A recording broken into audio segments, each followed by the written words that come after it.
aya lokala wonge ba mama aya lokala wonge ba mama aya lokala wonge libondo aya lokala wonge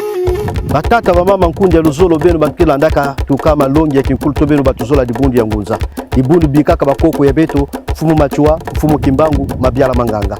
ena yao emission beto mekukwiza na kuzonza na kati yange emission Kongo dia Mona kele hiki ya kele mutinu ke malongi na ke kukotisa bangunza na yina ba mutinu ba chrétien zo ka paradis mais beto bakibaki na kuzonza Kongo dia Mona na kuzonza ke beto kwenda mantwala kwa beto futuka na manima ve beto ke na kati na partie culturelle baki na kuzonza ke zonza mutu bilange débat kele tuka ya mambo ya société et na manima beto ke na partie ya louange baki na kuzonza ke nkembo na mayangi et na tatu beto ke na malongi nge mutu ke na kuzonza ke mule na sala kinkulu ve ke mule na landa mabundu ya bangunza ve memuke bambo na nge diamu fechi ngeke na mabundu ya banzenza mabundu ya bamindele mena ntako ke muntu mekufwa na dikandi yange to mwana mekufwa to makola mekufwa nye masezo yake betu sosene banzila wapi nzila ngeke sose nyi ya kinkulu oleke nge sosa dibu to ka banzila kinkulu na ntako ngeke vwanda kana mpasi tela makuiza samuti beto kota dibundu ya ngunza e beto landa malongi koso ntangu na MCRTV e mukanisati tangu ina ngeke zaba mansweki ya bisi Kongo